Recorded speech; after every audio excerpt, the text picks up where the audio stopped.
and other well wishers.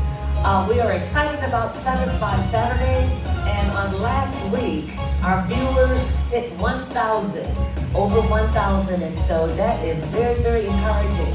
You have once more again tuned in to Satisfied Saturday. I am sending you another big, warm, genuine virtual hug. Kindly and quickly tag someone. Chime in with your likes, your comments, and questions relating to my topic. Give me a thumbs up and let me know your location particularly. I don't take your support for granted. I want you to keep tuning in and listening because we plan to have something exciting and worth your while. I realize that there are a vast amount of social networks that you can be tuned into, but you have decided, and I am so happy about it, to tune into Satisfied Saturday. It's just a wonderful thing, and I'm excited. It's on steroids, my excitement, and steroid promotes enhancement, it promotes growth and enlargement. My enthusiasm for your interest is epic. I always, and I want to continue to remind you and the newcomers that Satisfied Saturday is not a preaching format, but rather designed to address relative and most current events that impact our lives. I've always loved Saturdays while growing up, and it meant no school, it meant no homework, hopefully. And it was just a time of relaxation and to hang out with my friends, and I have not changed my excitement. I am still in love with Saturdays, and you know what? Monday through Friday gets me ready for Saturday.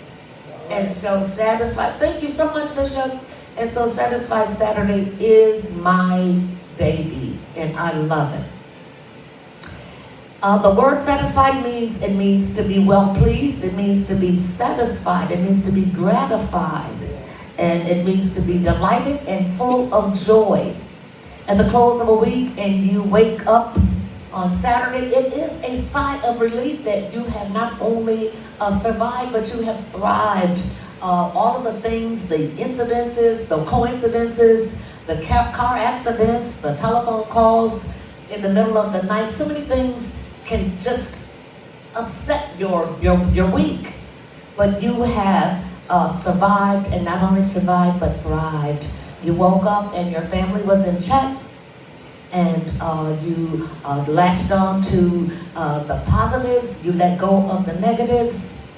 In spite of the challenges and the chaos and the confusion, you managed to dismiss all of the negativity and hold on to the positiveness. And that makes it a satisfied Saturday. Now let's dive into an interesting topic. At least once a year, cancer causes 25% of Americans to experience, it's a day, just one day, that 25% of Americans experience panic, they experience rapid heartbeat, they experience shortness of breath, they experience trembling and shaking, and a strong desire to just get away, like Calgon, just take me away. My topic is post-Friday, the 13th. Nearly 1 in 5 Americans, nearly 1 out of 5 Americans, and I want to repeat that, nearly 1 out of 5 Americans believe that Friday the 13th brings bad luck. Friday the 13th in Western culture is considered a just plain old unlucky, miserable, and an accident-prone day. This so-called day that is marked by adversity, it's marked by misfortunes of the month that falls on, and it occurs on the 13th day of the month that falls on a Friday. And no pun intended, but I did say it falls on a Friday. But it's once a year, but can occur up to 3 times in the same year. The date happens every time a month starts with a Sunday. So every time a month starts with a Sunday, you're going to experience Friday the 13th. Some have already, listen to this, some have already checked their calendar. They just went through January, February, March, April, May, June, just to see how many Friday the 13th is in this year. And there is only one in the year of 2022. Although it is uncertain exactly when this particular superstitious day began, it looks as though it ain't going nowhere soon.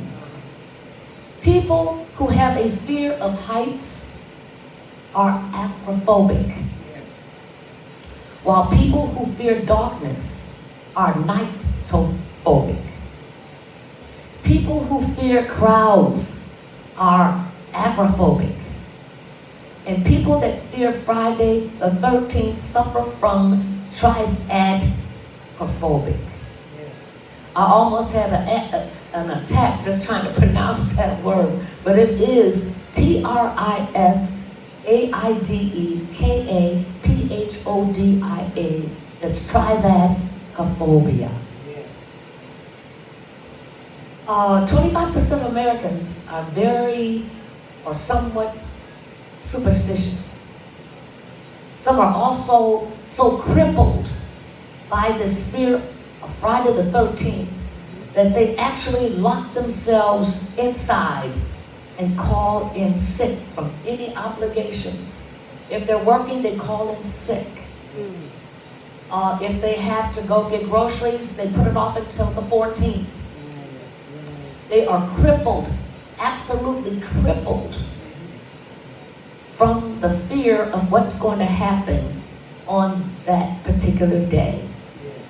Some motels will have no room 13, and a lot of tall buildings don't have a 13th floor. Some airlines refuse to have a row 13.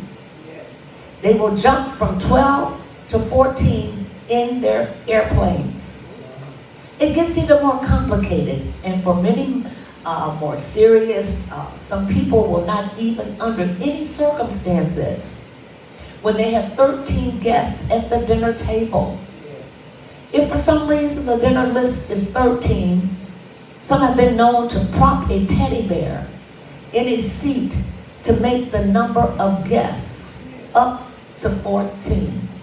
And I am not exaggerating. This is quite serious and complicated.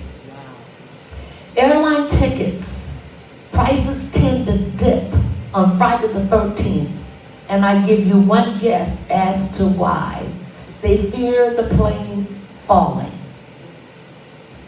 So, those of you that are not suspicious, I suggest that Friday the 13th, you book going to what? The Florida, thank you. The Bahamas. Yes, Cancun on the 13th. Well, unless you are superstitious. A superstitious boss avoids important meetings, and the entire day they stay in their office. There's a small part of him or her that's just waiting for something weird, waiting for something catastrophic or unfortunate to happen. It's just a doom and gloom day. Why are we like this? Whether you are superstitious or not, you can't escape the chatter circling the so-called spookiest calendar date. A superstitious person, particularly one that adheres or stands by the belief that Friday the 13th leads to certain consequences of an action or event that will not even, may not even possibly happen, but they will not walk under a ladder, will not cross paths with a black cat. And I don't like cats, gray, white, brown. I don't do cats. I just don't do cats. cats are just too sly and sneaky, like some people I know. I just don't get offended. They will avoid stepping on a crack for fear they will break their mother's back. They believe that if you accidentally spill some salt out of an open box, that you should take a pinch of salt and throw it over your shoulder to reverse any curses that could happen. And for peace sake, don't open an umbrella indoors. Those of you that really know me know beyond a shadow of a doubt that I am transparent and very honest, and I am open regardless of the consequences of the adverse reactions of people. I just take a chance because I feel like you can just be you. And that's what I am. I'm just, what you see is what you get. After doing research and Googling, and I am known for to be a professional Googler. Even my doctor says, stop Googling, Lady J. Stop Googling. Let me be the doctor. I said, but you only practice it. You only practice it. And the superstitious behavior or characteristics, I must admit that I have certain impulses.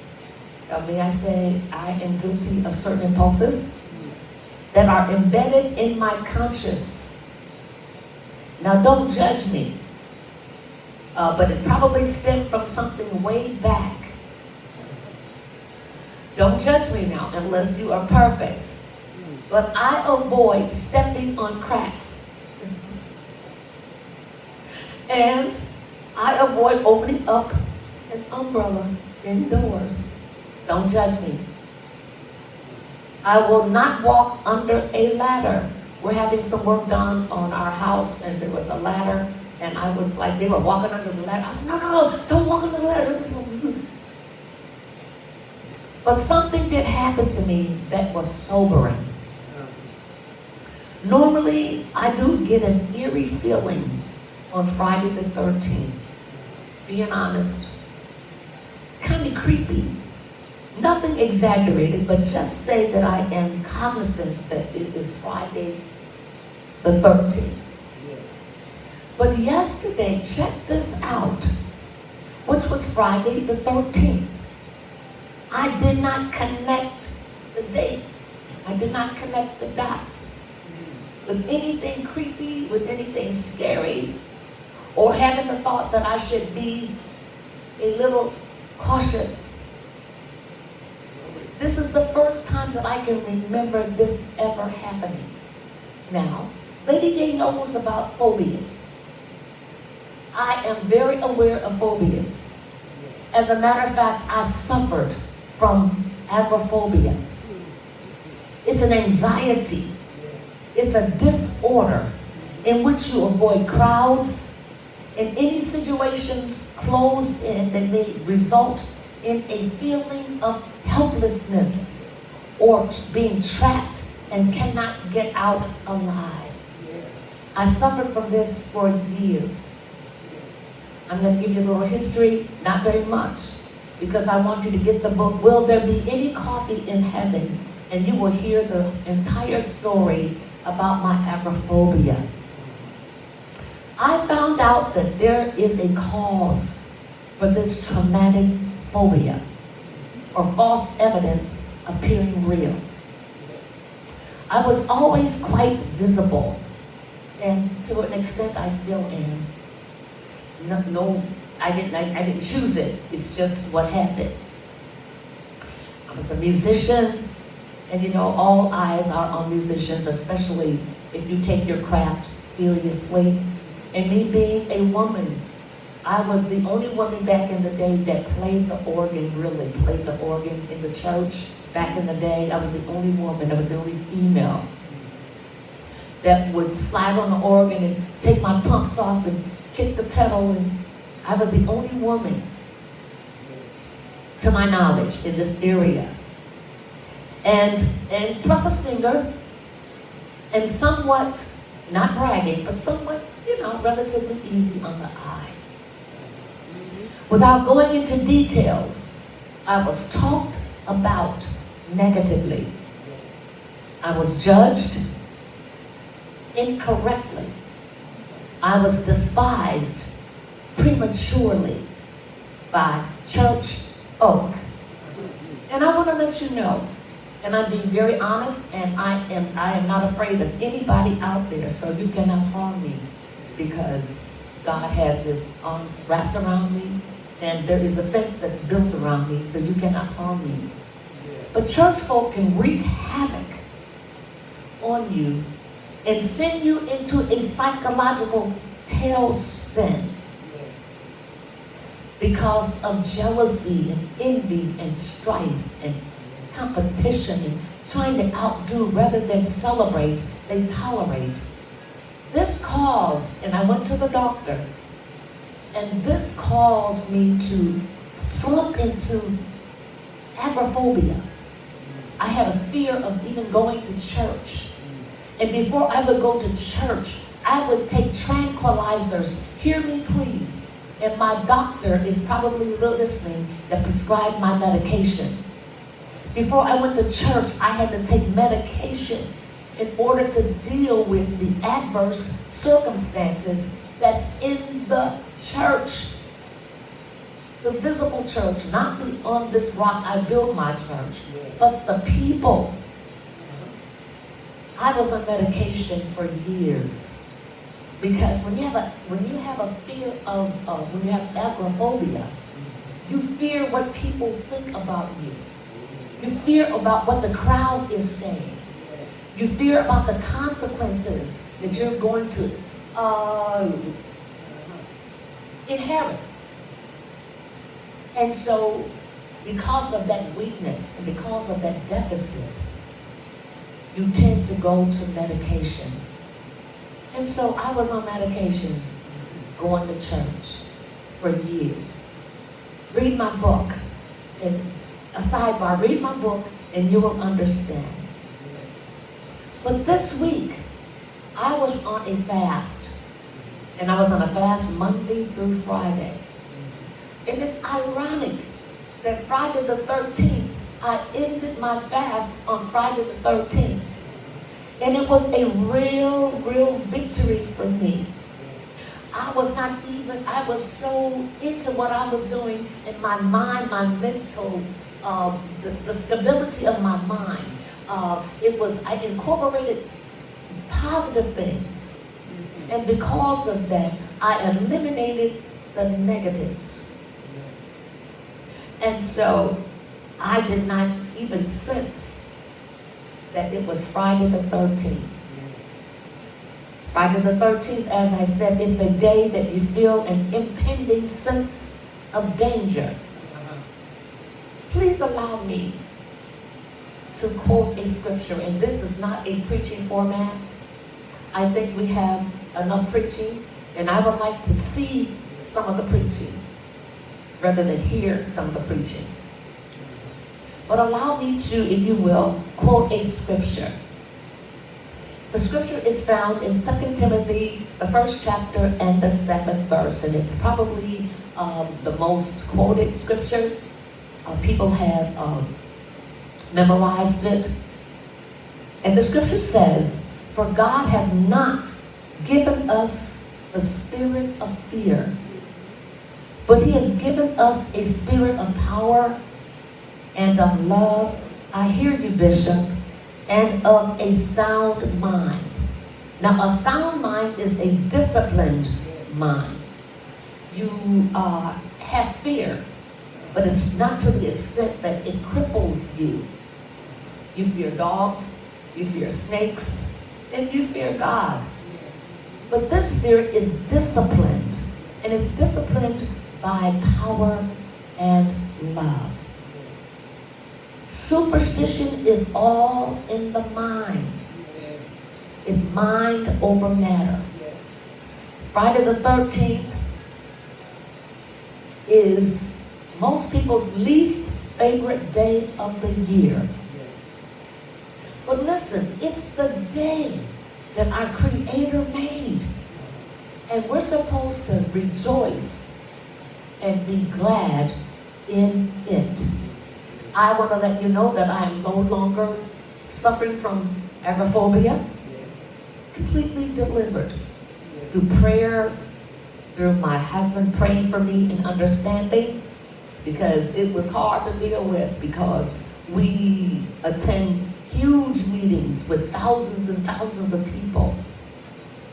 So it's just a relief. Thank you, Bishop, for praying for me and understanding my agoraphobia. But it is in the past. It's all over. Read my book, and you will see how you too can be delivered from any phobia that you should have. The thought for today: be careful what you water your dreams with. Be careful what you water your dreams with. Water them with worry and fear, and you will produce weeds that choke the life from your dreams.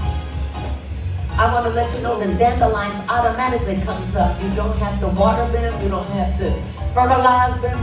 They're going to automatically come up. And so what you have to do is dig them out and then water the green grass. Water your dreams, and you will produce a wonderful, wonderful harvest.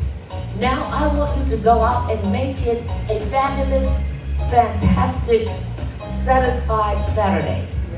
I want you to get in some good trouble, some positiveness. It's enough negativity going on, and you can go out and make this day a wonderful, fantastic, satisfied Saturday, as my friend John Lewis suggested. And again, you may get tired of hearing me say it, but I am so excited that I got a chance to meet him. And he looked me eyeball to eyeball and said, Lady Jennifer, stay focused and keep on the same track that you're on, because you are a powerful individual, and don't let anybody distract you or deter you from that. All roads are leading to Satisfied Saturday.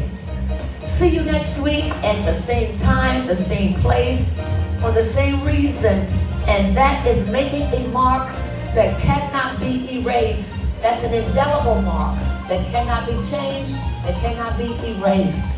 Top of the morning, and have a happy, wonderful, productive day, and attend a church on tomorrow of your choice. See you on next week. Same time, same place, doing the same thing, and that's making a mark that cannot be erased. Top of the morning.